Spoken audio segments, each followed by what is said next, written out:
आज के इस लेक्चर में हम लोग डिस्कस करने वाले हैं एक एस्से को जिसका नाम है विल विम्बल। इसको लिखा है जोसेफ एडिसन ने। सबसे पहले हम इसके की फैक्ट को जान लेते हैं, जैसे कि विल विम्बल जो है ये जोसेफ एडिसन के द्वारा लिखा गया एक एस्से है और इसको जोसेफ एडिसन ने द स्पेक्टेटर के थ्रू पब्लिश कराया था। ये अब द स्पेक्टेटर क्या है दोस्तों, ये जो है ये पीरियोडिकल्स छापा करती थी द स्पेक्टेटर। अब ये पीरियोडिकल्स क्या होता है? पीरियोडिकल्स वो होते हैं जैसे कि मान लीजिए आपकी मैगजीन है कोई, ठीक है, वो एक निर्धारित समय पर पब्लिश कराई जाती है। मतलब कि मंथली मैगजीन आपने देखी होंगी, वो हर महीने मान लीजिए 1 तारीख को आती है तो हर महीने 1 तारीख को ही आएगी। तो ये भी द स्पेक्टेटर जो है ये भी पीरियोडिकल्स ही छापा करते थे। तो इसी के अंदर इस एस्से को एस्से नंबर 108 मींस 108 नंबर का एस्से ये था। इसके अलावा इस एस्से की अगर पब्लिकेशन डेट की बात की जाए तो जुलाई 4 1711 को इसको पब्लिश कराया गया था। अगर हम बात करें दोस्तों इसके कैरेक्टर की तो इसमें ज्यादा कैरेक्टर्स नहीं है, 3 या 4 कैरेक्टर्स हैं जो बिल्कुल खास कैरेक्टर हैं। तो मैं आप लोगों के सामने 3 डिस्कस करने वाला हूं यहां पर। जोसेफ एडिसन जो कि इस एस्से के राइटर भी हैं, वो खुद भी इस एस्से के कैरेक्टर भी हैं, पहला। दूसरा है सर रोजर। सर रोजर जो है ये एक सेंट्रल कैरेक्टर है। सेंट्रल कैरेक्टर क्या होता है? जिसके इर्द गिर्द पूरी की पूरी कहानी घूमती रहती है, उसे हम सेंट्रल कैरेक्टर कहते हैं। तो सर रोजर जो है वो इसी तरह के कैरेक्टर हैं। इसके अलावा विल विम्बल जिनके नाम पर ये एस्से जो है वो लिखा गया है। और ये जो है बैरोनेट, ये कौन है? बैरोनेट बोलते हैं एक जमींदार को जिनके पास खूब सारी जमीन होती है, बहुत सारी जमीन होती है, उसको बोलते हैं। उसके ये विल विम्बल जो है छोटे भाई हैं। आई होप ये सारी इंफॉर्मेशन आप लोगों को समझ में आई है। अब बढ़ते हैं आगे और इसकी लाइन बाय लाइन एक्सप्लेनेशन को देखेंगे। देखिए ये पूरा का पूरा एस्से मैं आपको 2 पार्ट्स में समझाने की कोशिश करूंगा, ठीक है। और इसकी पीडीएफ मैंने आपके टेलीग्राम ग्रुप पर डाल दी है। जिन लोगों को वो डाउनलोड करनी है, आप समीर पाठशाला टेलीग्राम ग्रुप है वहां पर पहुंच जाइए। जो भी चीजें मैं आप लोगों को पढ़ाता हूं उसके जो पीडीएफ है वो आपको वहां पर मिल जाएंगे। तो शुरू करते हैं दोस्तों इस एस्से को समझना। As I was yesterday morning walking with Sir Roger before his house। देखिए यहां पर जो आई है ये कौन है? ये है आपके एस्से के राइटर जिनका नाम है जोसेफ एडिसन। जोसेफ एडिसन कह रहे हैं कि मैं कल सुबह घूम रहा था। किसके साथ घूम रहे थे? सर रोजर के साथ घूम रहे थे। कहां पर? उनके घर के सामने घूम रहा था, ठीक है। यानी कि इसका कहने का मतलब ये है जो ये जोसेफ एडिसन हैं ये कहां पर आए हुए हैं? सर रोजर के घर पर आए हुए हैं जब इस एस्से की स्टार्ट होता है। और ये घूम रहे थे सर रोजर के साथ, कहां पर? उनके घर के सामने। A country fellow brought him a huge fish. Country fellow मतलब उस गांव का, उस जगह का रहने वाला एक व्यक्ति उनके लिए लेकर आया क्या? एक ह्यूज फिश, एक बहुत बड़ी सी मछली उनके लिए लेकर आया। Which he told him Mr. William Wimble had caught that very morning। यहां पर देखिए जो विल विम्बल है उनका कंप्लीट नाम क्या है? मिस्टर विलियम विम्बल इनका कंप्लीट नाम है। वो कहते हैं कि मिस्टर विलियम, कौन कहते हैं? जो कंट्री फेलो है वो कहता है कि मिस्टर विल विम्बल ने इस मछली को, बड़ी मछली को आज सुबह ही पकड़ा है। And that he presented it with his service to him. और ये पकड़ने के बाद उन्होंने आपको प्रेजेंट की है, मतलब आपके लिए क्या की है? गिफ्ट की है। एंड इंटेंडेड, और उनका क्या इरादा है? टू कम एंड डाइन, और उनका इरादा यह है कि वो आएंगे और आपके साथ क्या करेंगे? डाइन करेंगे, मतलब डिनर करेंगे। विद हिम मतलब सर रोजर के साथ वो डिनर करना चाहते हैं। एट द सेम टाइम ही डिलीवर्ड ए लेटर, और उसी समय पर जब उसने फिश दी थी, कंट्री बॉय ने या फिर कंट्री फेलो जो भी व्यक्ति उस फिश को लेकर आया था, उसने साथ साथ एक लेटर भी डिलीवर किया। Which my friend read to me as soon as the messenger left him. जैसे ही वो कंट्री फेलो जो है, जो कंट्री का व्यक्ति है, जैसे ही वो जाता है तो सर रोजर के जो फ्रेंड है, अभी कौन है यहां पर? आए हैं। और आए कौन है? जोसेफ एडिसन है। तो जोसेफ एडिसन उस लेटर को पढ़ते हैं। देखिए मैं आप लोगों को समझा देता हूं कि जब सर रोजर के पास जोसेफ एडिसन उनके घर पे थे, तो एक दिन वो उनके घर के बाहर घूम रहे थे, तभी एक वहां का लोकल में रहने वाला लड़का आता है।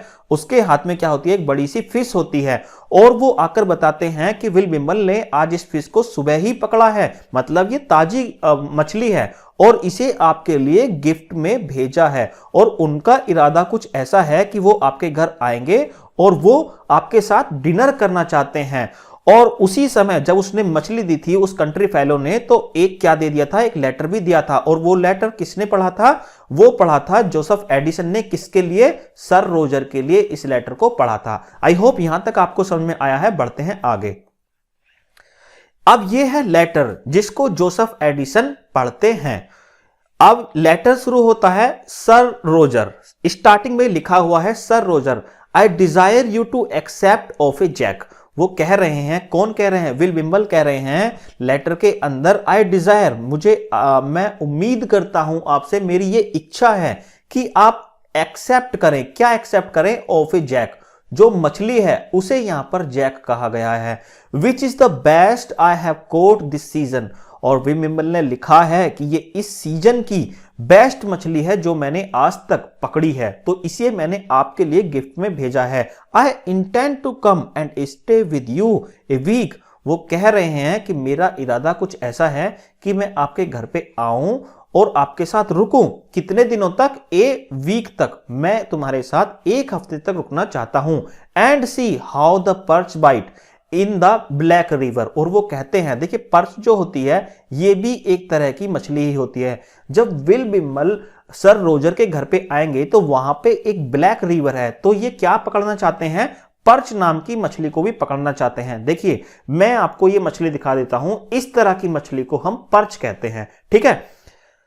आगे बढ़ते हैं। आई ऑब्जर्व्ड, ये कह रहे हैं कि मैंने नोटिस किया था, मैंने ऑब्जर्व किया था विद सम कंसर्न, और उसे ऑब्जर्व करने के बाद मुझे कुछ चिंता हुई थी। कब, द लास्ट टाइम, जब मैं पिछली बार आपके घर पे आया था। ये कहना चाह रहे हैं कि मैं पिछली बार जब तुम्हारे घर पे आया था तो मैंने कुछ नोटिस किया था जिसे देखने के बाद मुझे बहुत चिंता हुई थी। I saw you upon the bowling green that your whip wanted a lace to it. और वो कह रहे हैं कि जब मैंने देखा कि जो आपकी छड़ी है उसमें क्या है, पीछे का हत्ता जो होता है, देखिए ये जो पोर्शन है इस छड़ी का, ये लकड़ी का होता है। वो कहते हैं कि ये लकड़ी का हत्ता जो है ना, वो मुझे टूटा हुआ सा लगा था, तो मुझे ऐसा लगा कहीं आप किसी मुसीबत में ना फंस जाए कि ये छड़ी जहां पर काम आ सकती है आपके काम ना आए, तो मुझे बड़ी चिंता हुई। और इसमें जो फीता था ये भी मुझे थोड़ा बेकार सा लगा था, तो मैं क्या करूंगा, I will bring half a dozen with me that I twisted last week. अब ये विल बिम्बल कहते हैं कि ये जो फीते हैं ना, मैंने लगभग आधे दर्जन पिछली बार ही ट्विस्ट किए थे। मतलब कि इन, जैसे आप देखा होगा कि रस्सी को बटते हैं, आपने पुराने टाइम में देखा होगा, रस्सी को बटने के बाद उस पर कई लेयर चढ़ाने के बाद उसका एक फीता टाइप का बन जाता था, ठीक है। अब मैं इसका एक और एग्जांपल दे देता हूं। देखिए अगर मान लीजिए कोई घोड़ा तांगा चलाने वाला है तो उसके आगे ये जो लाइन है, मतलब ये जो फीता टाइप का है, ये कई रस्सियों से बटा हुआ होता है, तो इस तरह का फीता भी इस रस्सी पर बंधा हुआ है। तो विल बिम्बल कह रहे हैं कि मैंने लास्ट वीक कई बुने थे, ये मैं आपके लिए लेकर आऊंगा। और आपकी जो स्टिक है उसकी लकड़ी भी टूटी हुई थी, तो मैं स्टिक लाने की भी कोशिश करूंगा, मेरे पास कुछ है। Which I hope will serve you, और मुझे पूरी उम्मीद है जो भी चीजें मैं आपको दूंगा वो आपकी सेवा में रहेंगी। All the time you are in the country, और हर समय रहेंगी। जब जब आप कंट्री में बाहर घूमने के लिए निकलते हो ना, तो वहां के लोग क्या करते हैं, जब घूमने के लिए निकलते हैं तो ऐसी स्टिक लेकर निकलते हैं, ताकि कोई मान लीजिए कुत्ता उत्ता उनके आसपास आ जाए तो वो इस स्टिक से मार सकें। तो वहां के लोग इस तरह की स्टिक लेकर निकलते हैं। तो ये कह रहे हैं विल बिम्बल जो सर रोजर से कि जब मैं आऊंगा आपके लिए ऐसी स्टिक लेकर आऊंगा। I have not been out of the saddle of 6 days last past. अब ये कह रहे हैं, देखिए सप्ताह में कितने दिन होते हैं, 7 दिन होते हैं, तो ये कह रहे हैं I have not been out, मैं बाहर नहीं गया हूं, सैडल ऑफ 6 days, 6 दिन से, पिछले 6 दिन से मैं बाहर नहीं गया हूं, ठीक है। लेकिन सप्ताह में कितने दिन होते हैं, 7, तो अब 7वें दिन की बात करेंगे। Having been at Eton with Sir John's elder son, और जो 7वां दिन जिसकी बात ये कर रहे हैं कि वो 6 दिन तो कहीं नहीं गए, लेकिन 7वें दिन वो कहां गए थे? एटोन पर गए थे। ये कोई प्लेस का नाम है, रेस्टोरेंट ये हो सकता है। और किसके साथ गए थे? सर जोन्स के एल्डर सन के साथ ये वहां पर गए थे। He takes to his learning hugely, और बताते हैं कि भाई जिसके साथ ये गए थे ना, सर जोन्स के एल्डर सन के साथ, उसके पास एक नॉलेज का भंडार है पूरा। उसकी नॉलेज जो है ना वो बहुत ज्यादा है। उसके साथ बात करने में बिल्कुल मजा आ गया था। और आगे बोलते हैं, I am sir your humble servant, और कह रहे हैं कि यार, और मैं जो हूं वो तो मामूली सा तुच्छ सा इंसान हूं सर रोजर, मैं तो आपके नौकर जैसा हूं। और लास्ट में ये कर देते हैं इस लेटर पर अपने सिग्नेचर। देखिए ये आ गए इनके विल विम्बल के सिग्नेचर। ये आपको एस्से के अंदर भी देखने के लिए मिलेगा। ठीक है, आई होप यहां तक आपको समझ में आया है। अब बढ़ते हैं आगे। दिस एक्स्ट्रा ऑर्डिनरी लेटर, अब ये चीज कौन बोल रहे हैं? देखिए मैंने आपको बताया था कि जो लेटर पढ़ा था वो किसने पढ़ा था? जोसेफ एडिसन ने पढ़ा था। और किसके लिए वो लेटर था? सर रोजर के लिए लेटर था। अब ये जोसेफ एडिसन के वर्ड्स हैं जो हम पढ़ने जा रहे हैं। लेटर पढ़ने के बाद ये क्या बोलते हैं? दिस एक्स्ट्रा ऑर्डिनरी लेटर, ये जो लेटर है ना बहुत ही असाधारण है, कोई मामूली लेटर नहीं है। And message that accompanied it, और जो इसके अंदर मैसेज लिखा हुआ है ना वो साधारण है, क्योंकि उन्होंने अपने आने से पहले ही सारी चीजें बता दी कि जब मैं पिछली बार आपके घर पे आया था तो आपकी जो स्टिक थी वो टूटी सी हो रही थी। जो स्टिक थी, जो छड़ी थी, जो चाबुक था, वो जो है टूटी सी हो रही थी। तो मैं आपके लिए आऊंगा तो आपको जो है कुछ चाबुक लेकर आऊंगा, कुछ उनके जो फीते होते हैं उनको लेकर आऊंगा। ये सारी चीजें उन्होंने लेटर के थ्रू आपको बता दी। और आने से पहले ही एक बड़ी सी मछली भी आपके लिए गिफ्ट में भिजवा दी है। तो ना तो ये लेटर मामूली है और ना लेटर भेजने वाला मामूली है। Made me very curious to know the character and quality of the gentleman who sent them. यहां पर देखिए जोसेफ एडिसन कहते हैं यहां से लेकर यहां तक कि इस लेटर को पढ़ने के बाद मेरे अंदर ऐसी क्यूरियोसिटी आ गई है, ऐसी जिज्ञासा आ गई है कि मैं इस कैरेक्टर से मिलूं। इसकी क्वालिटी बहुत है। जो जिस जेंटलमैन ने ये लेटर और इस फिश को भेजा है उसके अंदर क्वालिटी जो भी है मैं उनको जानना चाहता हूं। Which I found to be as follows.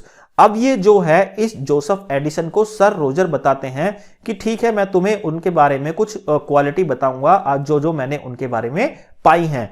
Will Wimble is younger brother to a baronet. जो विल विम्बल है वो कौन है? एक यहां के जमींदार के छोटे भाई हैं।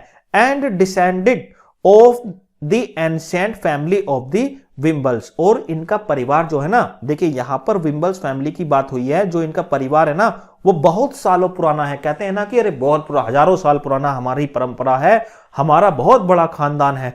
तो ये एक नामी खानदान से, विम्बल्स जो है एक नामी खानदान है, वहां से बिलोंग करते हैं। He is now between 40 and 50। और वो कितने एज के हैं? अब वो 40 से 50 साल के बीच में हो चुके हैं। उनकी एज 40 से 50 साल के बीच में है। But being bred to no business and born to no state. अभी तक उन्होंने ना तो कोई बिजनेस स्टार्ट किया है और ना ही उनके नाम पर कोई संपत्ति है। आपने देखा होगा कि जो बड़े बड़े वो होते हैं, परिवार होते हैं, उनकी जो फैमिली होती हैं, उनके बड़े बेटे के नाम पर ही क्या चलता है? उनका सारा राजपाट चलता है। तो ये छोटे हैं, तो छोटे यहां पर देखिए साफ साफ मेंशन है कि ये छोटे हैं, तो इनके नाम पर अभी तक ना कोई बिजनेस है और ना ही कोई संपत्ति है। He generally lives with his elder brother as superintendent of his game. और जनरली वो किसके साथ रहते हैं? अपने बड़े भाई के साथ ही रहते हैं। और जो उसके गेम, यहां पर मतलब कि जो उनका बड़ा भाई है, जमींदार है, वो शिकार जो करते हैं उस जगह की ज्यादातर ये देखरेख करते हैं। अब बढ़ते हैं आगे।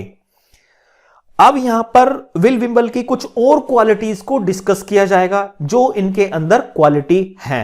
ही hunts a pack of dogs better than any man in the country. देखिए यहां पर सर रोजर बताते हैं, यहां पर ही जो है वो कौन है? विल विम्बल है। वो करते हैं हंट, मतलब कि शिकार करते हैं। किसका? ए पैक ऑफ डॉग का। आप इस शब्द को दोस्तों जरा ध्यान से देख लीजिए। जो कुत्तों का झुंड होता है ये उसकी कलेक्टिव नाउन है, तो उसको कुत्ते के झुंड को पैक बोलते हैं। ठीक है, a pack of dog better than any man in the country. वो कहते हैं कि जो विल बिम्बल है उसके अंदर एक ऐसी क्वालिटी है कि वो कुत्तों के झुंड को भी काबू में कर लेता है। अब उनका हंट करने का मतलब यहां पर क्या है, काबू करना है, मतलब कि वो उनको मारते नहीं है, वो इशारा करने लगते हैं कोई ना कोई। अब जब कुत्तों को इशारे देते हैं, जैसे कि आप अलग अलग तरीके की आवाज निकालते हो, उनको पुचकारते हो, तो वो पूंछ हिलाते हुए आपके पास आ जाते हैं। तो इस तरह के वर्ड के लिए यहां पर हंट यूज किया गया है। And is very famous for finding out a hare. और ये विल बिम्बल जो है ना, लोगों को तो खरगोश ढूंढने से नहीं मिलते, लेकिन ये खरगोश ढूंढने में क्या है, एक्सपर्ट हैं। ये कुत्तों को भी अपने प्यार से, अपनी इशारों से क्या बना लेते हैं, अपना गुलाम तरीके से बना लेते हैं। और खरगोश जिन्हें कोई नहीं पकड़ पाता, उन खरगोशों को भी ये आसानी से पकड़ लेते हैं। He is extremely well versed in all the little handicrafts of an idle man। और आपने देखा होगा कि जब सर्दियों के दिन होते हैं और औरतें क्या करती हैं, धूप में बैठकर वो हैंडीक्राफ्ट्स बनाती रहती हैं। मान लीजिए स्वेटर बना दिया, किसी के लिए जर्सी बना दी, किसी के लिए ग्लव्स बना दिए, किसी के लिए सॉक्स बना दिए।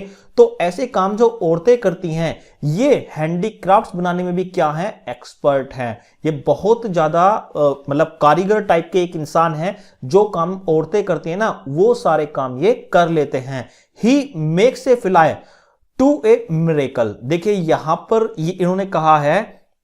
अब मैं आपको देखिए, कुत्तों के झुंड के लिए तो ये इमेज मैंने यहां पर रखी थी, मेरा ये ध्यान बाद में आया है, मैं बता देता हूं। जब कुत्तों का झुंड आता है तो इसको क्या कर लेते हैं, ये अपने बस में कर लेते हैं और ये पूंछ हिलाते हुए कुत्ते इनके सामने आ जाते हैं।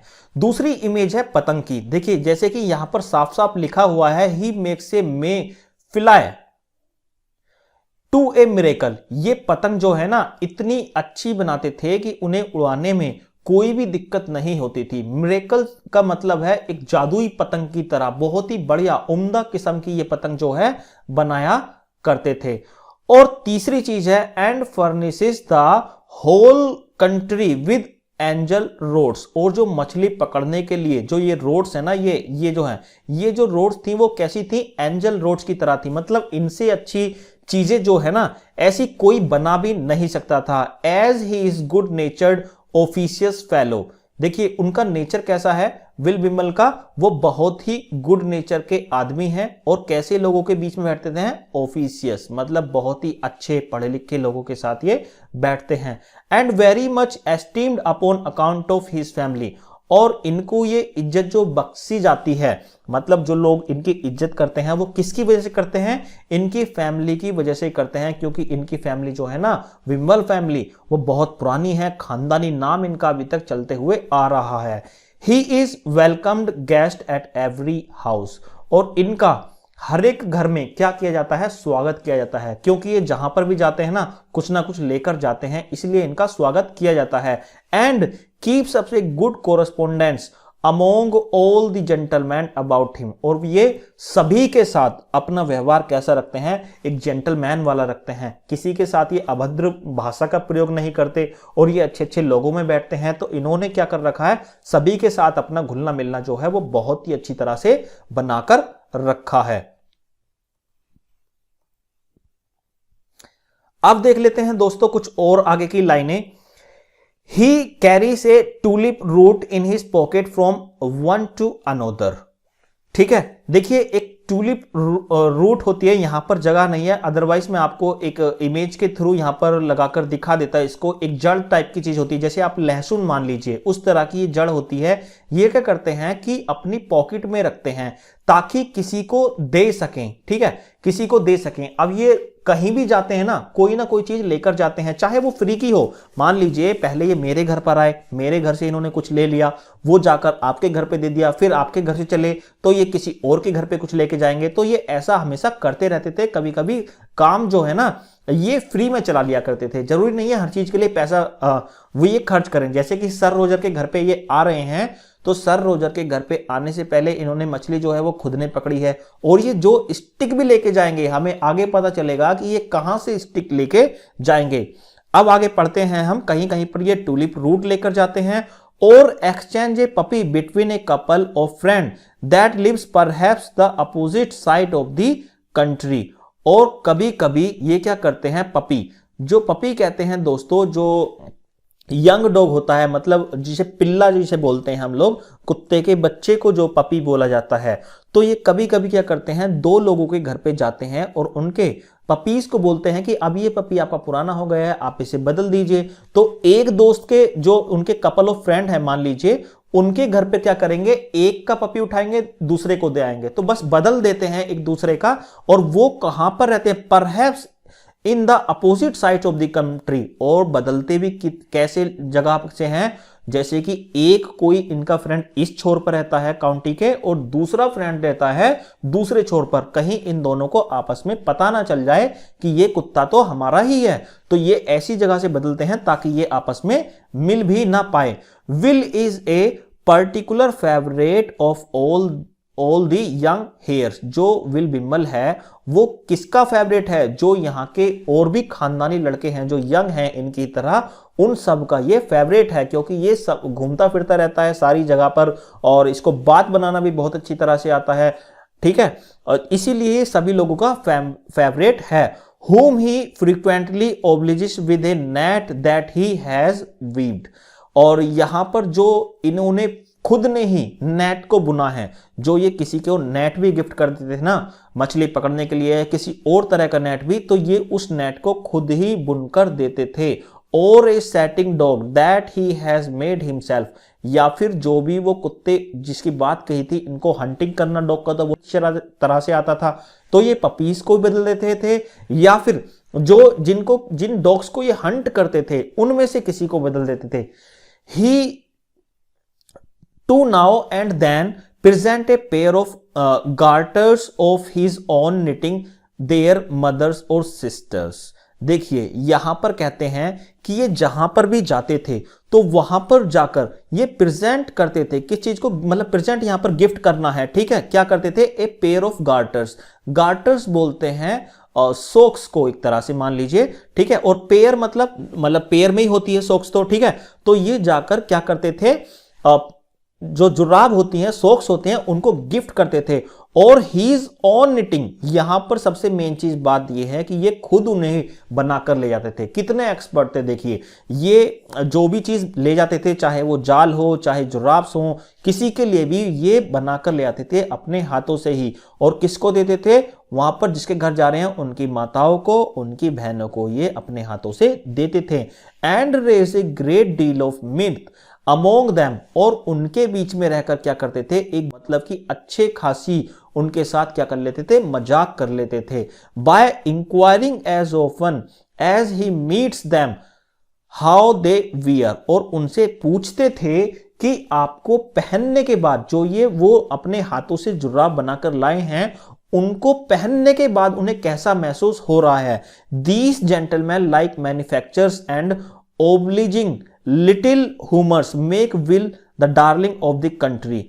अगर ये सारी की सारी क्वालिटी किसी मैन्युफैक्चरर्स के पास होती, जो एक बिजनेसमैन है, ये सारी की सारी क्वालिटी किसी बिजनेसमैन के पास होती तो वो एक बहुत बड़ा बिजनेसमैन बन गया होता। क्योंकि देखिए इनके पास कुत्तों को कंट्रोल करने की शक्ति है, ये कुत्तों का बिजनेस कर सकते हैं, ठीक है, काइट्स बना सकते हैं, ये मतलब जो औरतें बुनती हैं वो काम कर सकते हैं। बताइए, इनको है ना बुनना भी आता है, जो औरतें जो हैं बुनती हैं, ये सारी चीजें कर लेते हैं। तो ऐसे बहुत से काम हैं जो मिस्टर विल बिम्बल कर सकते हैं, लेकिन ये करते नहीं है, क्योंकि एक ऐसे परिवार से बिलोंग करते हैं कि अगर ये छोटा मोटा बिजनेस कर भी लेंगे तो उसका कोई मायने नहीं रखता है।